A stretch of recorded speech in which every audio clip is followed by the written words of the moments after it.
Welcome to this episode of Exit 425. Today we talk to our regional councillor for wards 1 and 2, Granville Anderson. Granville's been on the political scene since 2003 when he started in with the PBNC school board, first as a trustee and then a chairman of the board, MPP for the riding in 2014. Then he became the regional councillor for wards 3 and 4 before getting elected in 2022 as the regional councillor for wards 1 and 2.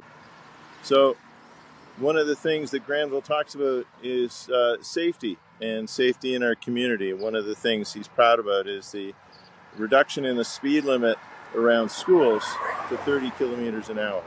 So I'm very pleased to welcome Granville Anderson to Exit 425. Today's guest at Exit 425. In the main corridor of Exit 425. Local politicians to connect with families. What are some unique challenges? Thanks very much, Steve, for having me. Exit 425. It's where we live. Granville, thank you for meeting me here at Exit 425. I really appreciate you taking the time to come in and talk to me and talk to our audience. All right. The pleasure is all mine. I like talking to constituents, and it's part of what I enjoy doing and sharing what's happening in the municipality and in our region, so to speak. Curtis got a new outdoor skating rink this year, and we have a couple of new rinks. I think that's what I understand, planned for Bowmanville and Newcastle. That's right. Was there any kind of assessment of the value or use of the outdoor rink prior to going forward with Newcastle and Bowmanville? We did that, and we had surveys and we talked to folks, and the assessment is based on the need for that kind of facility. It frees up our indoor ice. It allows folks like yourself, more hockey-oriented folks, more space. And I think most of the public had an hour or two per week. The rest is usually for hockey or something else. So this gives people an opportunity to skate and enjoy the outdoors, and kids can learn to skate without having to incur costs to find ice somewhere else to learn skating. So it provides that. And it's not just an outdoor rink. Right now it's being retrofitted for pickleball, for instance. So it's a multi-purpose space. It's not just a rink. In the summer, it's used now for pickleball. That's where we're going to have our outdoor concerts. That's coming up there. You'll see postings for that. We're going to have a concert series beginning from July to September. And that's where that's going to take place as well. So it's multifaceted, it's multi-purpose. We're not like the conventional rinks that it's closed during the winter months and hardly ever used. This is an year-round facility that's used for various other activities. So that's one of the purpose. And to boot, the one in Bowmanville that's going to be opening next year, it's more a rink, and it also has a skating trail component attached to it as well. So it's more than just an outdoor rink. I was wondering about the off-season uses of that as I walked past the surface. So that's really interesting, and that's great pickleball. You can't get enough pickleball, can you? Right. So we're using it for other purposes. It's a multi-purpose facility, to be quite honest, and it's cost relatively cheap, $8,000, under $8,000 for $800,000. Sorry, no, for that $800,000. Yeah, it's a lot less than an arena. That's right. I like the idea, and I was thinking about that the other day. That in one of the values of it is the fact that people who want to go skating, they don't have to fit into the skating schedule, right? So you bill it for $8 million, and it's for pickleball, 8,000. I couldn't, roughly for a pickleball court, 800,000 or whatever, and you have that purpose now. I'm excited to see the skating trail. I have to say that, especially with your encouragement, maybe harassing a little bit about getting out on the Curtis rink. So I got out, and it's not much of a skate for Yeah, me, but it was nice to be able to go out. And then I think the skating trail is kind of neat because it's a little bit longer, and uh, it'll be better for those people who are maybe bigger and yeah, and better skaters. yeah. So if I stand corrected. I might have said 800,000. I think it's 8 million to be correct For for the the outdoor rink. for the outdoor rink. Yeah. Uh, Maybe a conventional one. You're looking at what, maybe 60 million or I would something guess. like that. Yeah, I think somewhere Curtis there. was maybe 35 or Yeah. 34 or Back something. then, Yeah, back back then, yeah. then, Yeah. it has Oh no, quadrupled for now. sure. There's definitely a Yeah. change in the price. Okay, so And I think it was, well, it's always actually we had to turn people away because the capacity. I'm not sure the capacity, but it was at capacity most of the time. you had talked about some additions to the Curtis Arena. Is that still going forward, Oh yeah, or? so that's the next project. It's cheaper than to build a new hockey facility. That one was built with capacity to add 2 additional rinks. So as the need arises, that's where that will take place. That's the next project. I remember it was originally built or designed to have the three pads built, but then it got scaled back for some cost savings, and then so yeah, it's neat that it's already got the capacity to support the two other arenas. So that's good sense to add the Right. rinks there. That's the thinking. That's the thought process behind that.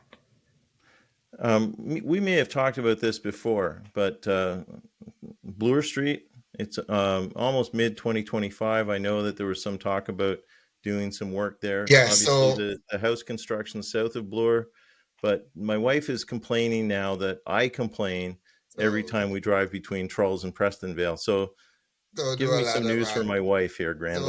a lot of other people. So right now, from Harmony to Grandview, that's in the process.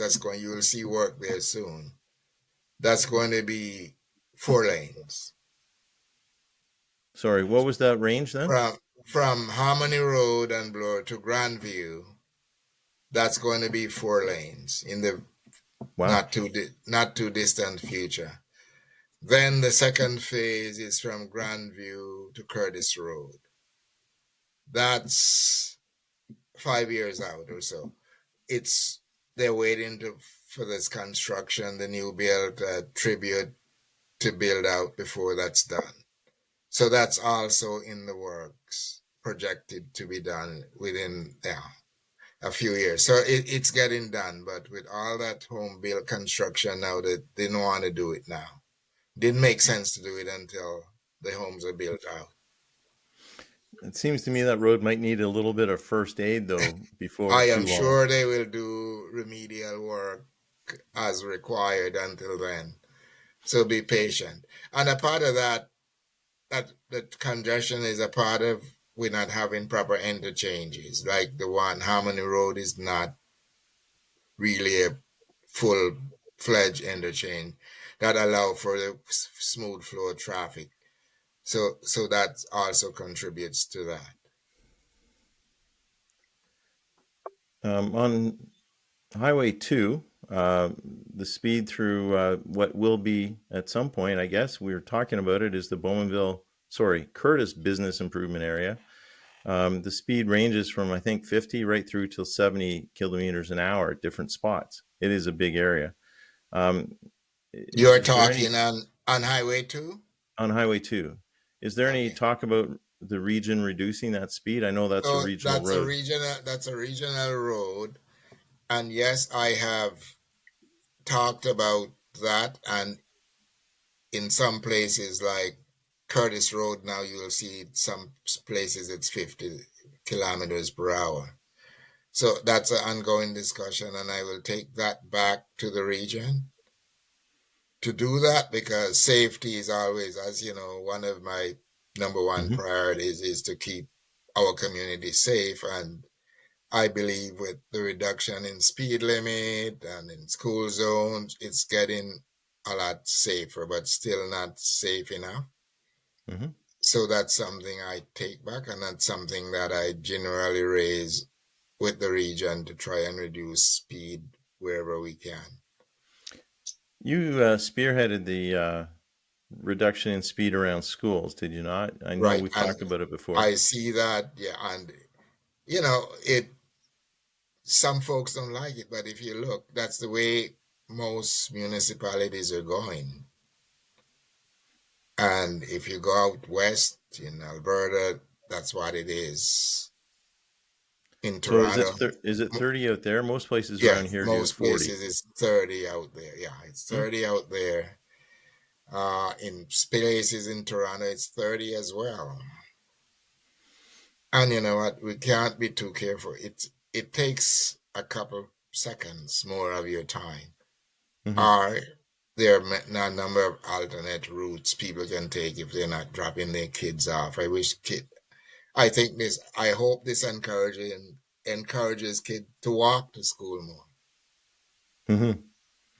I Yeah, don't know if that's happening, but but I hope that will eventually walking is good. walking's very good. And schools are usually built within that walking range Right. of most homes. So good. Hey, the bridge over the 418. We got news today Yes, that I saw you the mention province that. is cutting the It's tolls on the 407 part 407 East, that's awesome news for us. Um, but the bridge over the 418, the one with the two nasty elevation changes, okay. uh, it seems like what my uncle used to call a Friday build on a car. They just wanted to get out and weren't terribly careful about perfection. Is that a regional or provincial responsibility? If the That bridge bridge? is over, so it would be in collaboration with both. But so you're saying it's dangerous, it needs some type of enhancement. It's. I mean, go over at the speed limit and trying to keep the coffee in your cup. Yeah, It's okay. pretty tough. All right. So that's something I will raise up with the region, with the works department, and ask them to take. They're pretty good at looking at things and trying to make things ride experience better for folks. So if it's something that they can adjust, I am sure they will, but I will follow up on that for you. I did see that in your questionnaire, and I said, yeah, I hadn't experienced a problem with it, or maybe I didn't look for it, or I didn't really notice it. You But must drive more slowly than most of us, then. So no, and I have a heavy foot too, but I you have probably good wasn't suspension driving. on your car, right? So Yeah, probably wasn't driving with a coffee cup, so that might account for that. will Clarington ever get more representation at regional council? This, I doubt it. This government, as you know, we're a creature of the province. I am surprised that they haven't actually caught it. So So so the region I doesn't don't. get to determine that, like it's not a Well, decision at the regional level. the province is kind of saying less government. That's why they try to get rid of the region if they could, because they're saying it's less government, and which it's hard to see they get rid of the region and everybody would have their own police force. It just wouldn't be workable. Well, So they I take mean, away some things. Planning is no longer at the region. It's not really the region anymore. That's gone. It's done at the municipal level now. so Yeah, yeah. The region is doesn't have a lot of function when it comes to planning anymore. The government has removed that, and it lies with the local municipality now. So that kind of fits. Like they're down to utilities and the police kind of thing, right? Yeah, the utilities, the police, homelessness, affordable housing, ambulatory services. So those are the areas they for, and of course your water and your sewer. That's regional. And so policing is really, and that's another thing, public safety. It's so a big chunk of your tax goes towards policing, Mm-hmm. and we're trying to, like, folks will say, okay, the government isn't billing enough. That doesn't solve crime. All the studies have shown that to solve crime, it's chances of getting caught. If you think you'll get caught, you won't do it. So that's more policing. It's not because, oh, if I get caught, I'm going to jail for 10 years instead of 2. That doesn't factor in. It's will I get caught or not? And studies after studies show that. So with more policing and more policing techniques, and it increasing that if you commit a crime, you'll get caught doing it, and that's the biggest deterrent, to be quite honest. All the studies show that. So we're adding, and the police are asking for more resources because few folks will say, well, why are they not on my street? I don't see the police. We're trying to have more police presence, in other words, and that's costly. So that the last police budget we voted 17.5% increase, which is a lot. I was hoping it would be 12 or less, but it ended up, actually I supported 12, but it ended up being 17.5%. And they'll be asking for more next budget. It's a growing population and a growing area to cover. So that's a challenge. And, as we explore more of those areas and expand into more areas in the region, people like to see their police every once in a while and Yeah. be able to have a short response time. But I And mean, if we had police around us all the time, we'd complain about that too, right? So, and contrary to popular belief, we still live in a relatively safe community. Believe mhm. it or not, it's relatively safe, although, yeah, there may be an increase in petty crimes. And that has a lot to do with socioeconomic conditions, mental health, drug addiction. That those are things, if you combat those and you try to address those, you will see some of those instances decrease as well. So everything goes hand in hand. It's not in isolation. You got to have a comprehensive plan to combat crime.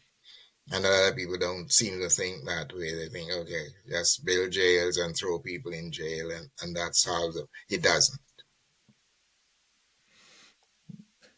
Different things deter different people, right? And that fear of getting caught, whether they know it or not, usually once they're caught, then they realize what the fear of getting caught is Yeah. all about, and that can be a deterrent going forward.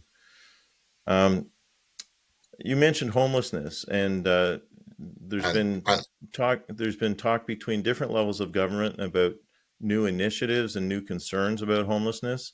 Um, Anything new in terms of helping people get out of homelessness in so Durham every day, Region and like, Clarington? okay, yeah. So we are trying to, as I said, mental health and addiction is a big component of that. And that came up last week at council. We talk about we're getting people out, getting them back in the workforce, getting them to find meaningful jobs in society and become valuable members of society. Because a lot of folks are down on their luck and they end up being homeless.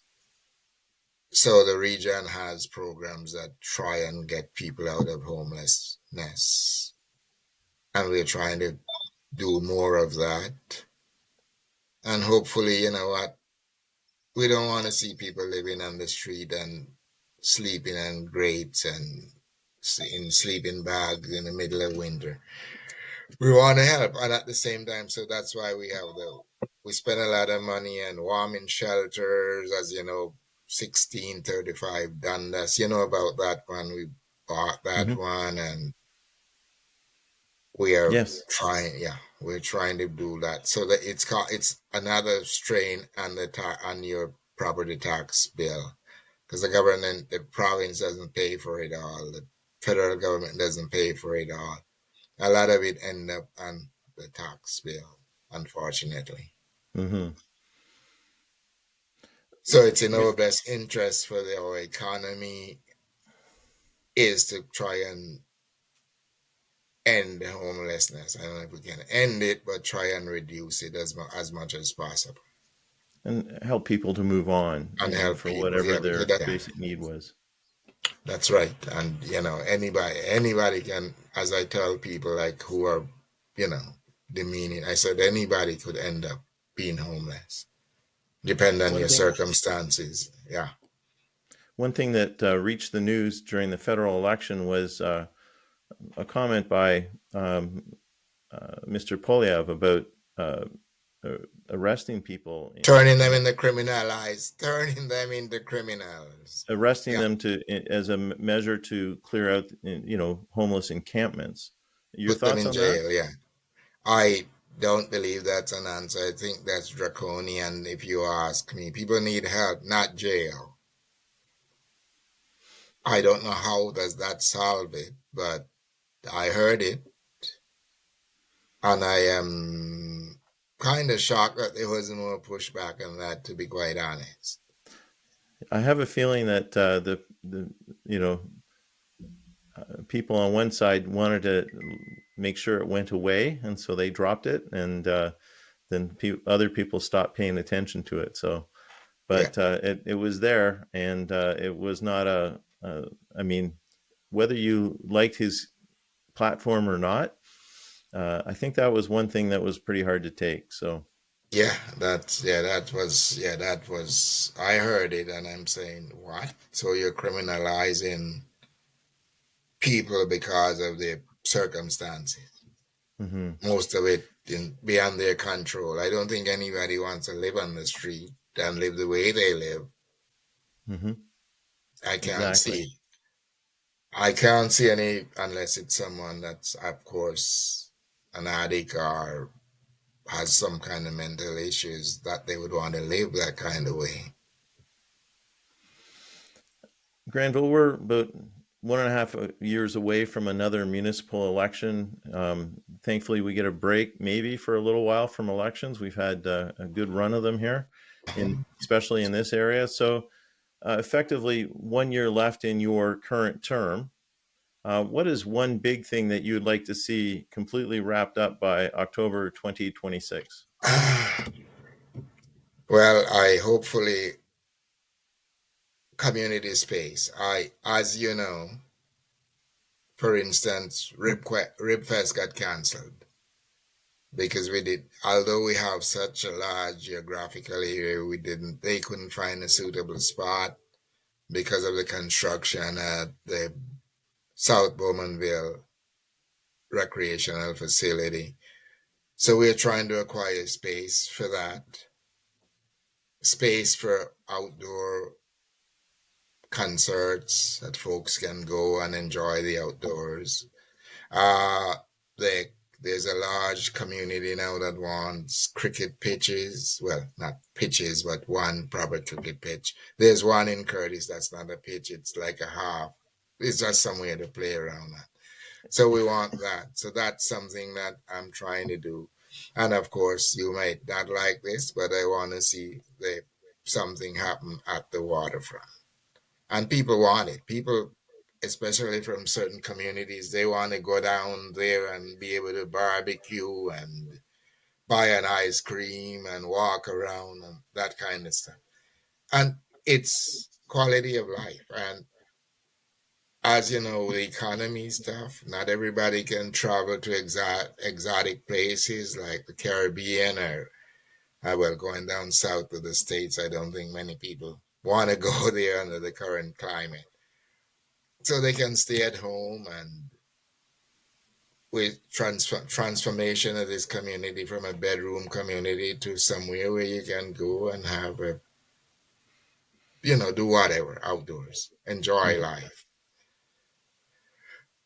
And at the same time, I don't want to see it all has 40 and 60 stories as well. But the current provincial government, they want that because that's their thing about reducing homelessness, and it's their thing about having people walking or living within proximity of the GO train that's coming and keep coming and never seems to get here. It's the still, train that never arrives. yeah, never arrive, and it seems to be still a ways out. Well, I think it's stalled in the station somewhere, and we thought it had some momentum about a year ago, but it seems to have stalled a Yeah. little bit more now. So so you look at this community, and yeah, it's not going to be. Let's be realistic. It's not going to be the same. You want, like, as you know, we could have had an outlet mall, but with that outlet mall would come proper interchanges at Liberty and Bowmanville Avenue. When that dies, so everything goes hand in hand, and that's the point that folks have to realize. No outlet mall, no interchange. Because I was in government and provincially, and they were doing that interchange was 30 years out, and they agreed to front load it and get it done if the mall was coming, but the councillors didn't want it, and that went. So did that dream. So those are things we're working on to try and see if there's anybody else want to come here to do business, because word gets around that, well, Clarington is not a place that's welcoming to businesses, and it's difficult to get them to. So we're trying to change that mindset, trying to make sure people have connectivity through proper cell phone. You might have good service, but there are pockets in Curtis that has crappy service. I switched providers a little while ago because I couldn't get a good deal with my provider at the time. So I switched to the blue and white provider, and all of a sudden my service dropped considerably. So so we're trying to get improved services. Mind you, it's not really municipality, but we're trying to provide them the land and provide them the buildings they can have towers from.